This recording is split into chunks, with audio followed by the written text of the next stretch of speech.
Assalamualaikum warahmatullahi wabarakatuh. Perkenalkan, nama saya Nur Asisa dari kelas 4Q. Pada video ini, saya akan menjelaskan materi tentang konsep dasar sistem operasi yang diampu oleh Bapak Andi Jumardi, SPD, MPD. Oke, yang pertama itu ada definisi. Adalah bagian yang sangat terpenting bagi semua sistem komputer. Secara umum, sistem komputer terbagi atas hardware, sistem operasi, program aplikasi, dan user. Hardware terdiri atas CPU, memori access, dan I/O device yang merupakan resource dasar. Program aplikasi berisi kompiler, baris data, game, dan program-program bisnis yang merupakan suatu cara atau alat yang sama resource yang akan diproses untuk menyelesaikan masalah user.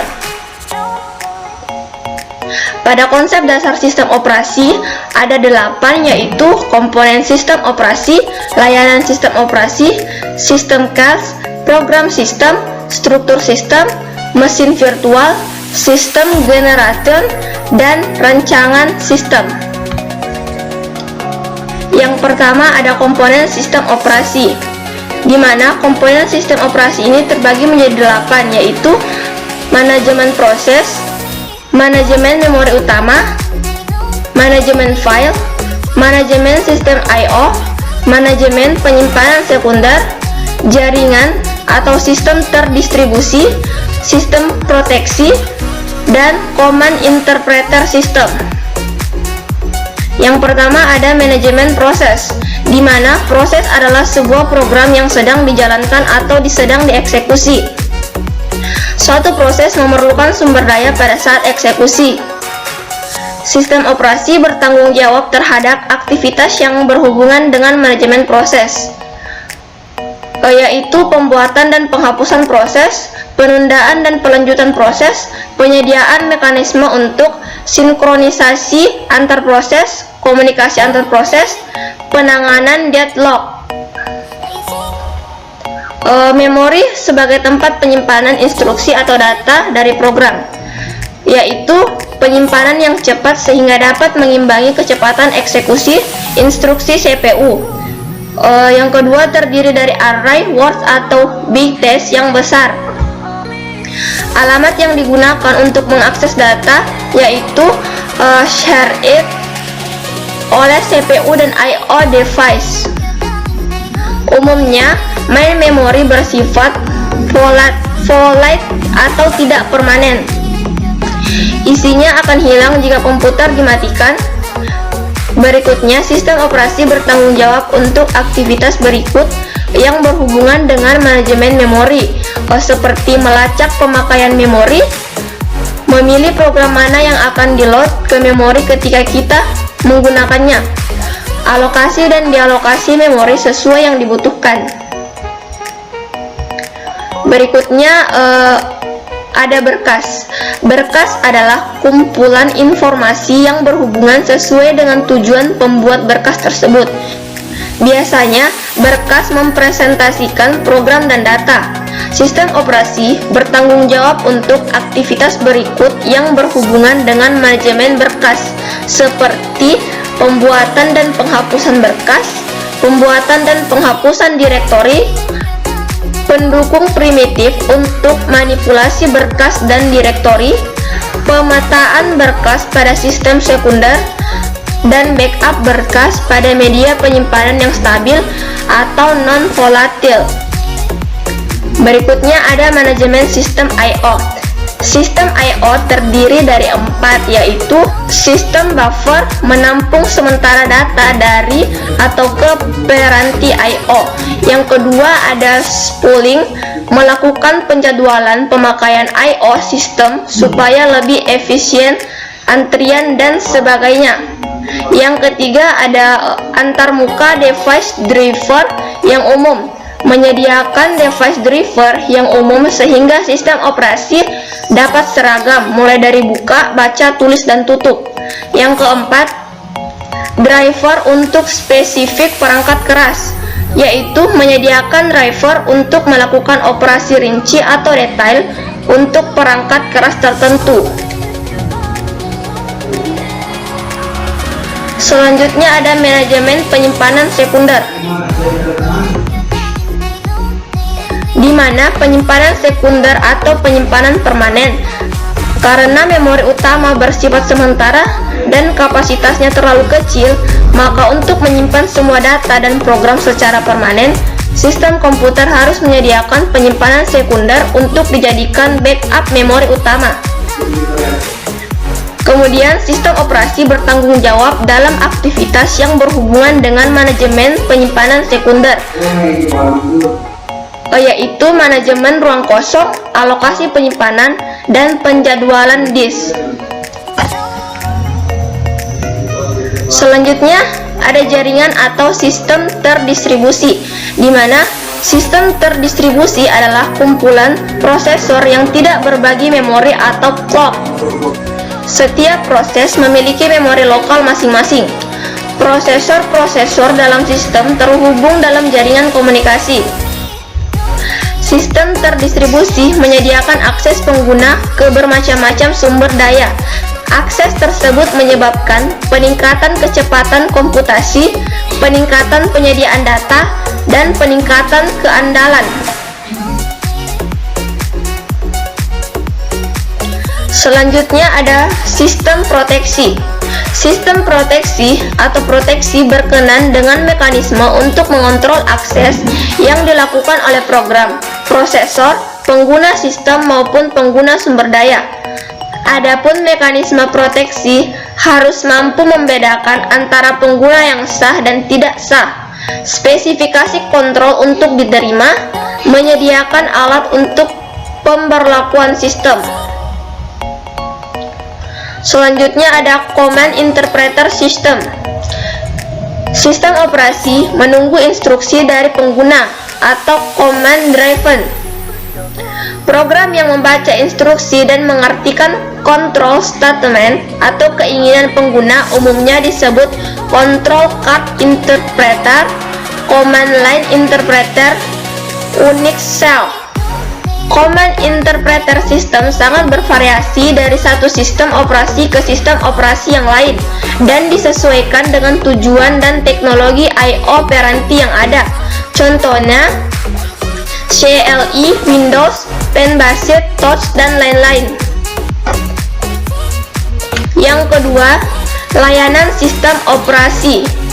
Eksekusi program, meload program ke memori dan menjalankannya atau di-run. Operasi I/O, penggunaan tidak bisa mengontrol I/O secara langsung. Untuk efisiensi dan keamanan sistem harus bisa menyediakan mekanisme untuk melakukan operasi I/O. Manipulasi sistem berkas, membaca, menulis, membuat, dan menghapus file. Komunikasi, pertukaran informasi dapat dilaksanakan melalui shared memori dan message passing. Deteksi error, mempertahankan kestabilan dengan mendeteksi error pada CPU perangkat keras memori I/O, program pengguna, dan jika bisa memperbaikinya. Kemudian ada layanan tambahan, lebih diarahkan kepada upaya untuk menjaga efisiensi sistem, bukan untuk membantu pengguna. Alokasi sumber daya, mengalokasikan sumber daya kepada beberapa pengguna atau tugas yang dijalankan pada saat yang bersamaan.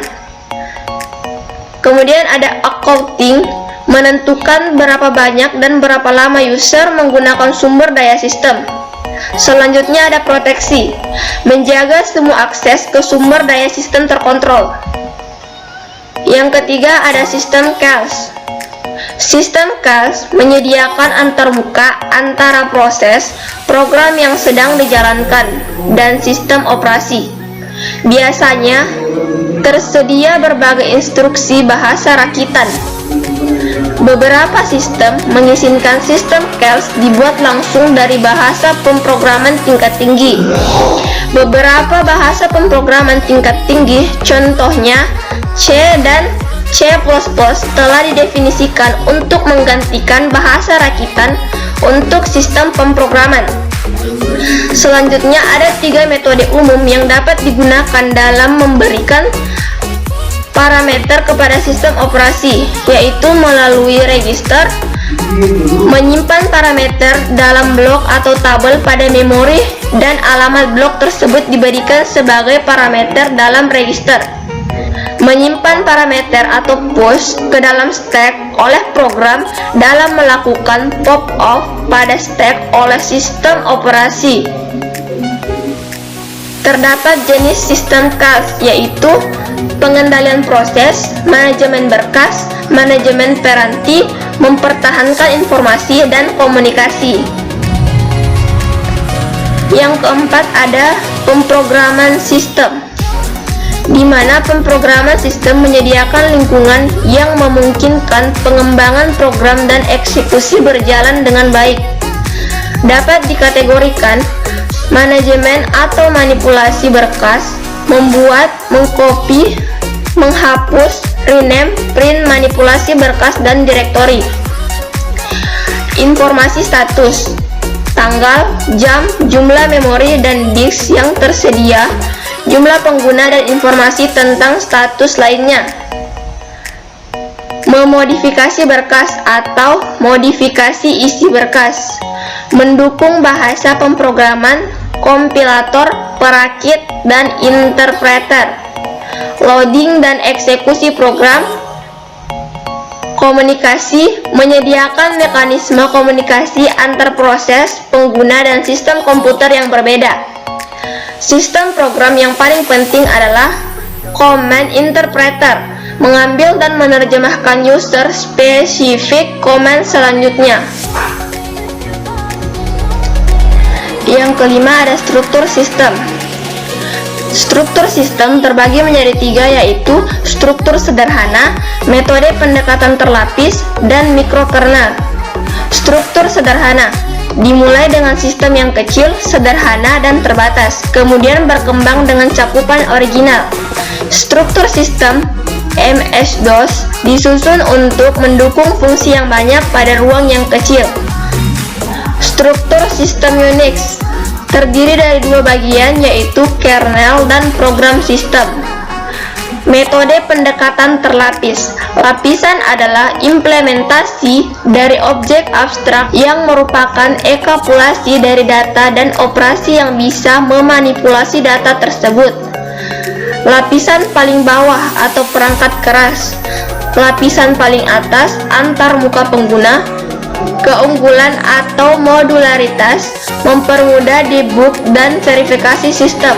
Lapisan pertama bisa didebug atau tanpa menggunakan sistem yang lain. Kesulitannya yaitu hanya bisa menggunakan lapisan di bawahnya, tidak efisien dibandingkan tipe yang lain. Kemudian ada mikrokernel, menyusun sistem operasi dengan menghapus semua komponen yang tidak esensial dari kernel dan mengimplementasikannya sebagai sistem program dan level pengguna. Fungsi utamanya mendukung fasilitas komunikasi antara program, klien, dan bermacam-macam layanan yang juga berjalan di user space. Keuntungannya, ketika layanan baru akan ditambahkan ke user space, kernel tidak perlu dimodif. OS lebih mudah ditempatkan pada suatu desain perangkat keras ke desain lainnya, mendukung keamanan reliabilitas lebih. Contoh sistem operasi ada True64 Unix, Mac OS X, dan KNX. Yang keenam ada mesin virtual. Mesin virtual mengambil pendekatan terlapis sebagian kesimpulan logis. Mesin virtual memperlakukan hardware dan sistem operasi seolah-olah berada pada level yang sama sebagai perangkat keras. Pendekatan mesin virtual menyediakan sebuah antarmuka yang identik dengan underline dan bad hardware. Sistem operasi membuat ilusi dari banyak proses masing-masing dieksekusi pada prosesornya sendiri dengan virtual memorinya sendiri. Mesin virtual dibuat dengan pembagian sumber daya oleh komputer fisik.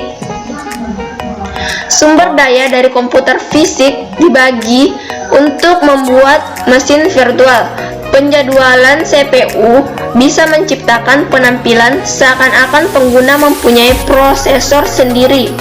Spooling dan sistem data bisa menyediakan virtual card readers dan virtual lens printers.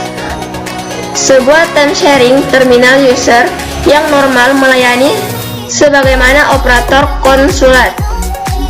Mesin virtual software membutuhkan ruang di dalam disk untuk menyediakan memori virtual dan spooling, yaitu sebuah disk virtual. Yang ketujuh ada sistem generation. Sistem operasi dirancang untuk dapat dijalankan pada berbagai jenis mesin. Sistemnya harus dikonfigurasikan untuk setiap komputer. Program Sesigen mendapatkan informasi mengenai konfigurasi khusus tentang sistem perangkat keras dari sebuah data, antara lain sebagai berikut. CPU apa yang digunakan, pilihan yang diinstal, berapa banyak memori yang tersedia, peralatan yang tersedia, dan sistem operasi pilihan apa yang diinginkan atau parameter apa yang digunakan.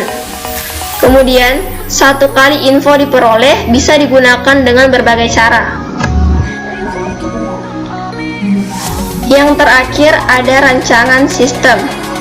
Masalah menentukan tujuan dan spesifikasi sistem, di mana perancangan sistem dipengaruhi oleh perangkat keras dan jenis sistem sehingga kebutuhannya akan lebih sulit untuk dispesifikasikan. Kemudian ada kebutuhan, terdiri dari tujuan pengguna dan tujuan sistem. Yang ketiga, pengguna ingin sistem yang enak digunakan, mudah dipelajari, terpercaya, aman, dan cepat. Tapi itu semua sebenarnya tidak dibutuhkan oleh sebuah sistem. Yang terakhir, sistem ingin mudah dirancang dan diimplementasikan, fleksibel, terpercaya, error yang minimal, dan efisien. Itulah hasil pemaparan dari saya. Sekian dan terima kasih. Assalamualaikum warahmatullahi wabarakatuh.